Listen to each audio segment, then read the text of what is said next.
Coral reefs are called as rain forest of sea. जिस तरह से लैंड पर रहने के लिए फॉरेस्ट डिफरेंट ऑर्गेनिजम्स को शेल्टर प्रोवाइड करते हैं, उसी तरह से सी में रहने के लिए कोरल रीफ्स डिफरेंट ऑर्गेनिजम्स को शेल्टर प्रोवाइड करती हैं। दीज आर एक्चुअली रिच और माउंड ऑफ लाइमस्टोन, यानी ये लाइमस्टोन की डिपोजिशन है।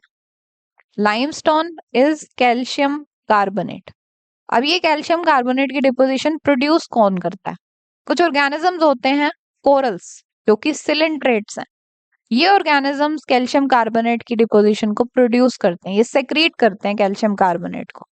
अब ये कोरल्स भी दो तरह की होती हैं। कुछ कोरल्स सॉफ्ट होती हैं, फ्लेक्सिबल होती हैं, उन्हें कहते हैं सॉफ्ट कोरल्स। और जो हार्ड होती हैं, नॉन फ्लेक्सिबल सी होती हैं, they are called as hard corals. Soft coral calcium carbonate की सेक्रीशन को नहीं प्रोड्यूस करती, यानी कि कोरल रीफ नहीं बनाती। But hard corals calcium carbonate की सेक्रीशन प्रोड्यूस करती है और कोरल रीफ बनाती हैं। जो ये कैल्शियम कार्बोनेट के यूनिट सेक्रेट करते हैं, थोड़े थोड़ा कैल्शियम कार्बोनेट सेक्रेट किया, उस इंडिविजुअल स्केलेटन को बोला जाता है कोरलाइट, जो एक कोरल प्रोड्यूस करते हैं। जब बहुत सारे कोरल्स के कोरलाइट फ्यूज करते हैं तो एक मैसिव कॉलोनी बन जाती है, विच इज कॉल्ड एज सिनोस्टियम। सिनोस्टियम की ब्रांचिंग होती है, तब इसे कोरैलम कहा जाता है। कोरैलम फ्यूज होकर बड़े बड़े रॉक्स बना देती है, तब उसे कोरल रीफ कहा जाता है। अब ये जो कोरल रीफ के रॉक्स होंगे, मतलब कैल्शियम कार्बोनेट की डिपोजिशन के रॉक्स होंगे, इनके नीचे ऑर्गेनिजम्स रहेंगे। सो ये शेल्टर प्रोवाइड कर रही है। अब देखते हैं डिफरेंट एग्जांपल्स कोरल रीफ्स के। जैसे कि ग्रेट बैरियर रीफ, ये अफ्रीका से ऑस्ट्रेलियन कोस्ट तक डिस्ट्रीब्यूटेड है। Fiji island, it is known as coral island of world. Bermuda island, Andaman and Nicobar island, Lakshadweep island, ये सभी कोरल रीफ से बने हुए हैं। Then conditions of reef formation. Reef बनने के लिए temperature range should be between 23 to 28 degree Celsius. 30 metre या उससे कम डेप्थ होनी चाहिए पानी की। पानी चलता हुआ होना चाहिए, रुका हुआ पानी नहीं होना चाहिए। It should have strong wave action और साफ पानी होना चाहिए। कोरल रीफ्स कब नहीं बनेगी? अगर डार्क या शेडी एरिया है तो कोरल रीफ्स नहीं बनेगी। रुके हुए पानी में भी कोरल रीफ्स नहीं बनती। अगर पानी ज्यादा गहरा है, 50 to 60 मीटर डेप्थ है, तो भी कोरल रीफ नहीं बनेगी, क्योंकि वहां तक लाइट नहीं पहुंचेगी, मतलब डार्क एरिया होगा वो। इसके अलावा एक्सेसिव रेनफॉल वाले एरिया में भी कोरल रीफ्स नहीं बनेगी। Then types of coral reef, they are of 3 types: fringing reef, barrier reef and atoll. सबसे पहले कर रहे हैं फ्रिंजिंग रीफ, या इसे ही शोर रीफ भी कहा जाता है, क्योंकि ये सी के शोर पर प्रोड्यूस होती है, यानी सागर के किनारे पर प्रोड्यूस होती है। ड्रॉ करके देखते हैं। जैसे मान लीजिए कि ये है सी,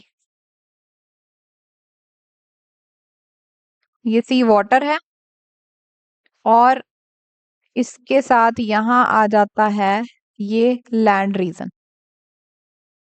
अब ये जो सी वाटर की बाउंड्री है, यहां पर अगर कैल्शियम कार्बोनेट की डिपोजिशन हो जाती है, इसे मैं ग्रीन से शो कर रही हूं, इस तरह से, ये कहलाएगी शोर रीफ या फिर फ्रिंजिंग रीफ। अब एक केस और भी हो सकता है। कई बार ऐसा होता है कि ये जो रीफ है ये कॉन्टिन्यूअसली नहीं बनती, बीच में थोड़ा सा पानी का गैप रह जाता है, यहाँ पे और बन गई इस तरह से। तो अब ये इस तरह की डिपोजिशन की वजह से बीच में एक छोटी वाटर बॉडी सेपरेट हो रही है। इस छोटी वाटर बॉडी को बोलते हैं लेगून या एस्चरी। फ्रिंजिंग रीफ या शोर रीफ बहुत कॉमन टाइप की रीफ है, सबसे ज्यादा यही देखने को मिलती है। Next is barrier reef. इसको समझने के लिए आपको एक और चीज समझनी है, वो देखिए। ये मान लीजिए एक बड़ी वाटर बॉडी है। जैसे जैसे इस वाटर बॉडी के अंदर जाते जा रहे हैं, पानी ज्यादा गहरा होता जा रहा है। इस बड़ी वाटर बॉडी को कहेंगे ओशियन या महासागर। इसके अराउंड लैंड रीजन है, ये है लैंड रीजन। अब देखिए, हमने कहा कि जैसे जैसे इस ओशियन के अंदर जाते जा रहे थे, पानी गहरा होता जा रहा था। मतलब ये जो ये वाला रीजन है, ये वाटर है, ये उतना गहरा नहीं है जितना अंदर वाला पानी गहरा है। इस रीजन को बोलते हैं सी या सागर। अब देखिए, ये मान लीजिए है सी वाटर। तो सी के एक साइड पर तो है लैंड, यहाँ है लैंड, और दूसरी साइड पर और गहरा पानी है। अब अभी इससे पहले हमने ये देखा कि सी के बिल्कुल किनारे पर अगर रीफ बनती है, यहाँ मान लीजिए कैल्शियम कार्बोनेट की डिपोजिशन होती है, तो उसे बोलते हैं फ्रिंजिंग रीफ या शोर रीफ। बट अगर ऐसा हो कि ये जो रीफ है या कैल्शियम कार्बोनेट की डिपोजिशन है, ये सी के किनारे से 1, 2, 3 या मैक्सिमम 15 किलोमीटर दूरी पे हो, इसकी जो ये डिपोजिशन है कैल्शियम कार्बोनेट की डिपोजिशन, तो इससे जो रीफ बनेगी उसे बोलेंगे बैरियर रीफ। अब देखिए, इस रीफ के यहाँ पर पानी ही पानी है, बहुत ज्यादा पानी है, गहरा पानी है। बट ये वाला जो रीजन है, ये यहाँ पर पानी गहरा नहीं है, छोटी वाटर बॉडी है ये। इस वाटर बॉडी को कहेंगे लैगून। तो ये डायग्राम देखिए, ये लैंड रीजन है, यहाँ पर वाटर होगा, सी वाटर। इस वाटर में 1 से 15 किलोमीटर के डिस्टेंस पर कैल्शियम कार्बोनेट की डिपोजिशन होगी, यानी बैरियर रीफ बन जाएगी। यहाँ पे तो और पानी भी है, यहाँ पर और पानी है, मतलब बड़ी वाटर बॉडी है। बट यहाँ एक छोटी वाटर बॉडी बन गई, यानी लैगून बन गया। ये है lagoon.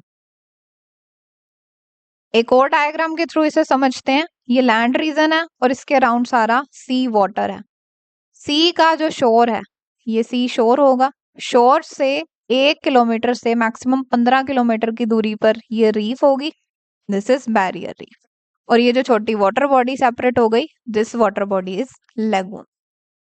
Example of barrier reef is Great Barrier Reef Australia. Then third type of reef is atoll. अभी तक हमने फ्रिंजिंग रीफ पढ़ी और बैरियर रीफ पढ़ी। फ्रिंजिंग रीफ थी जो वाटर बॉडी के शोर पर होती थी, सी के शोर पर थी, किनारे पर। बैरियर रीफ थी जो किनारे से 15 किलोमीटर अंदर बनती थी। इसे मैं आपको बनाकर दिखाती हूँ। ये मान लीजिए थी फ्रिंजिंग रीफ, ये थी बैरियर रीफ जो मैक्सिमम 15 किलोमीटर दूरी पे थी। इससे भी ज्यादा अंदर अगर कोई डिपोजिशन हो जाती कैल्शियम कार्बोनेट की, तब जो रीफ बनती है उसे बोलेंगे एटोल।